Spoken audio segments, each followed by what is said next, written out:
আসসালামু আলাইকুম friends, welcome back to my দেশি রন্ধন চ্যানেলে সবাইকে স্বাগত। আপনারা যে যেখান থেকে দেখছেন না কেন, আশা করি সবাই ভালোই আছেন। আলহামদুলিল্লাহ, আমিও ভালো আছি। আজকে আমি আপনাদেরকে ঝরঝরা জর্দার রেসিপি করে দেখাবো। একদম অল্প সময়ের মধ্যে যে কেউ করে নিতে পারেন।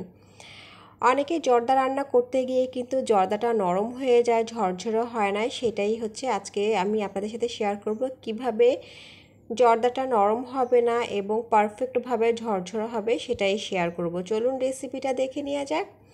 এখানে আমি 250 গ্রাম কালোজিরা পোলাওয়ের চাল নিয়েছি। আপনারা চাইলে বাসমতি চালও নিতে পারেন।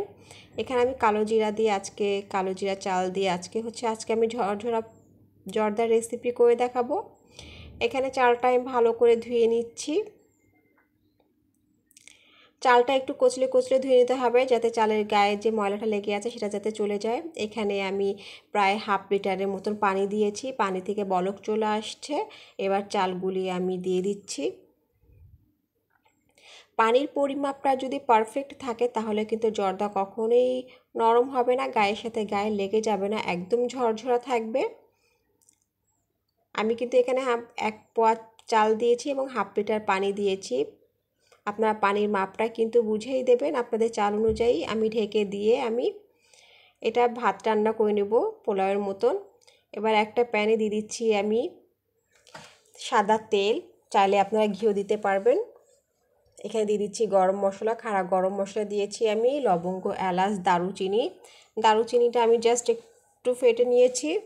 আমি সুন্দর করে তেলের মধ্যে ভেজে নেব সুন্দর একটা ফ্লেভারের জন্য। দিয়ে দেবো একটা তেজপাতা। তেলের মধ্যে আমি সব কিছু ভেজে নিচ্ছি, তাহলে সুন্দর একটা ফ্লেভার আসবে।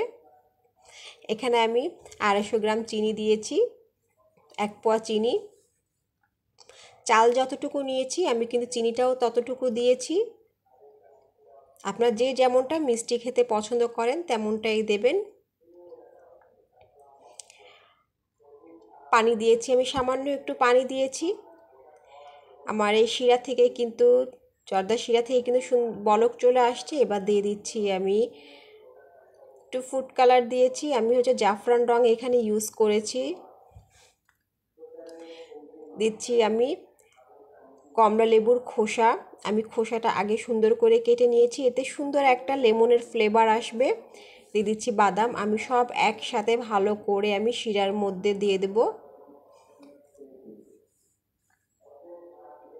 দিয়ে দিচ্ছি কিশমিশ।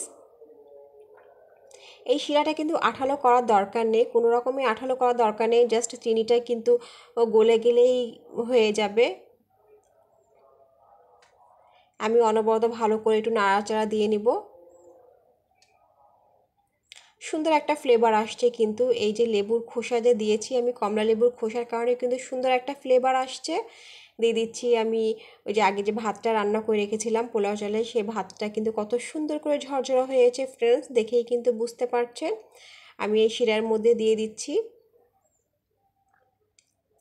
পানির মাপটা পরিমাণটা যদি ঠিক থাকে তাহলে কিন্তু ঝরঝরা জর্দা হবে। কোনো রকম জর্দাটা কিন্তু গায়ের সাথে গায়ে লেগে থাকবে না, একদম পারফেক্ট ঝরঝরা হবে।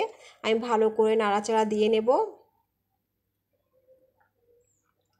ভালো করে একটু নাড়াচাড়া দিয়ে নিতে হবে সুন্দর করে। শিরা করার সময় কিন্তু আমি পানিটাও খুব কম দিয়েছিলাম, যেহেতু চিনি দিয়ে কিন্তু বেশ পানি ছাড়বে।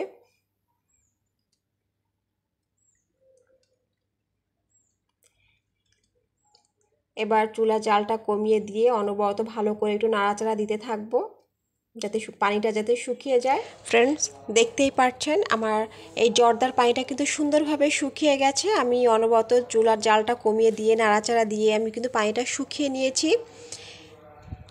এই জর্দাটা যখন একটু ঠান্ডা হয়ে যাবে একদম ঝরঝরা হবে, গায়ের সাথে গায়ে কিন্তু লেগে থাকবে না। চেষ্টা করবেন পানিটা কম দেওয়ার জন্য, তাহলে কিন্তু জর্দাটা খুব ঝরঝরা হবে এবং পারফেক্ট হবে। কারণ শিরা করার সময় কিন্তু জর্দা যখনই চিনি দেবেন না কেন, চিনি দিয়ে কিন্তু পানি ছাড়বে। সে কারণে যখন চিনি দিয়েছিলাম আমি পানিটা কিন্তু কম দিয়েছিলাম। তৈরি হয়ে গেছে আমার ঝরঝরা জর্দার রেসিপি। একদম পারফেক্টলিভাবে কিন্তু আমি অল্প সময়ের মধ্যে জর্দার রেসিপিটা করে নিয়েছি। দেখেই কিন্তু বুঝতে পারছেন খুব ইজিভাবে আজকে আমি আপনাদের সামনে এই জর্দার রেসিপিটা শেয়ার করেছি। আমার ভিডিওটা যদি আপনাদের কাছে একটু ভালো লেগে থাকে অবশ্যই কিন্তু একটা লাইক করবেন এবং কমেন্ট করে জানাবেন আমার ভিডিওটা আপনাদের কাছে কেমন লেগেছে। কালারটাও কিন্তু খুব সুন্দর এসেছে, একদম জর্দার কালার, বিয়ে বাড়ি যেমনটা জর্দা হয় সেম সেভাবেই আমি কিন্তু রান্না করেছি জর্দার রেসিপিটা। আর হচ্ছে সুন্দর একটা ফ্লেভার আসছে যেহেতু আমি কমলা লেবুর খোসাটা ইউজ করেছি। একবার হলেও রেসিপিটা ট্রাই করবেন। সবাই ভালো থাকবেন। আল্লাহ হাফেজ। আসসালামু আলাইকুম।